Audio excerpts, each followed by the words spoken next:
The Red Keep had its secrets, known only to the dead. The writings of Maester Gildane, Fire and Blood, the Sons of the Dragon.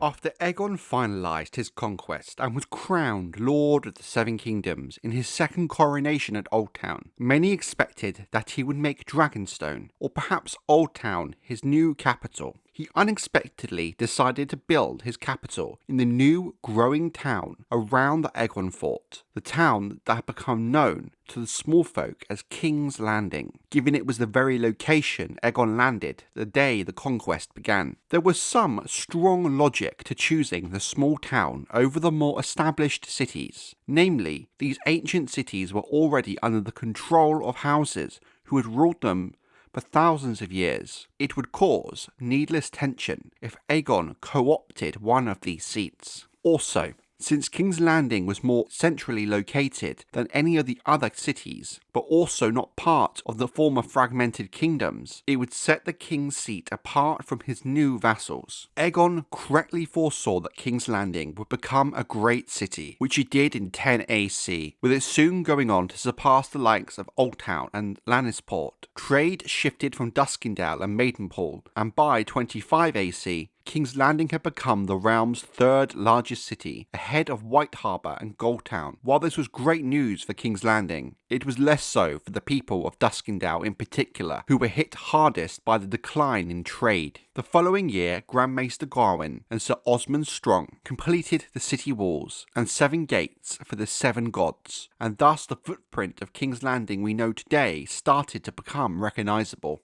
The river that had seemed so narrow from a distance now stretched wide as a sea, but the city had grown gigantic as well. Glowering down from Aegon's high hill, the Red Keep commanded the approaches. Its iron-crowned battlements, massive towers and thick red walls gave it an aspect of a ferocious beast, hunched above the river and the streets. The bluffs on which it crouched were steep and rocky, spotted with lichen and gnarled, thorny trees. The thoughts of Davos Seaworth, A Clash of Kings, Chapter 58, Davos 3. While the city below grew, so did the Aegonfort atop Aegon's high hill, but the wood and earth castle was hardly a seat fit for a king, and thus in 35 AC, King Aegon made a decision that surprised no one. The royal family would temporarily relocate back to Dragonstone, while the Aegonfort itself was torn down, with a new grand castle to take its place. Despite it being Aegon's decision to build this new castle, it was left to his sister wife, Queen Visenya, and the hand of the king, Alan Stokeworth, to plan this new city and oversee the breaking of ground. Aegon the Conqueror would never see his new castle come to fruition, as he would die 3 years into its construction in 37 AC.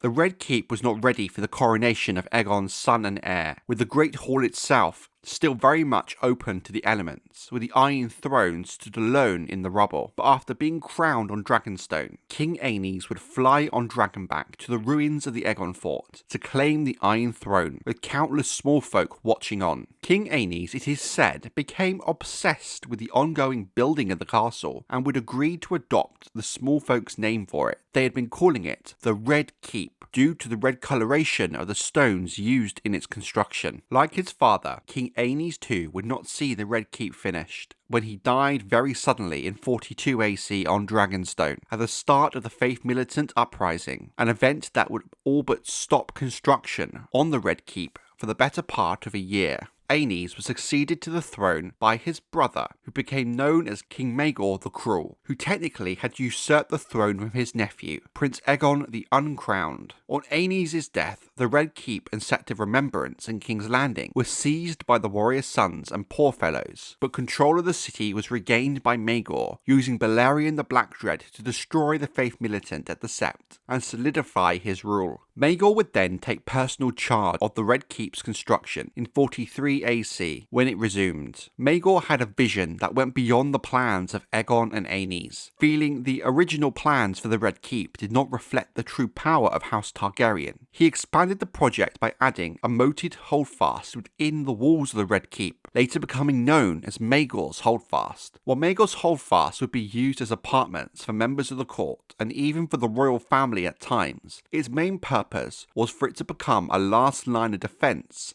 should the Red Keep's huge outer walls be breached. Maegor's most infamous addition was in fact the secret passages, false walls and trap doors introduced all around the castle and the tunnels throughout Aegon's High Hill. Before construction was completed, Maegor moved into the Red Keep full time, and it was soon after the new castle saw its first bloodshed, after Prince Visenya Targaryen, the king's nephew, was tortured to death by Tiena of the Tower in 44 AC. Maegor abandoned his nephew's body in the courtyard of the Red Keep. Many members of House Harroway were thrown into the spikes below Maegor's holdfast when the king extinguished the family in 44 AC. They would become the first of many to face this fate. Aegon the Conqueror had commanded it built.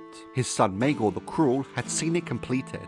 Afterwards, he had taken the head of every stonemason, woodworker, and builder who had laboured on it.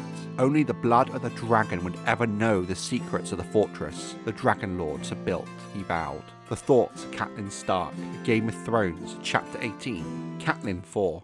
The castle itself was finally finished in 45 AC, 10 years after the Aegonfort had first been demolished. To celebrate, Maegor threw a feast for its builders, carvers and stonemasons as an apparent show of gratitude for their hard work over the last 10 years. After 3 days of non-stop feasting, Maegor the Cruel had all of the craftsmen killed, so only he would know the Red Keep's secrets. It is this barbaric action by Maegor that many wrongly believe gave the Red Keep its name, for the blood of the men who had built it, now within the stones themselves. When Maegor the Cruel was found dead on the Iron Throne in 48 AC, one theory would suggest that a stonemason, familiar with the castle's secret passages, had escaped the massacre and assassinated the king. But whatever the truth of the matter is, we shall never know.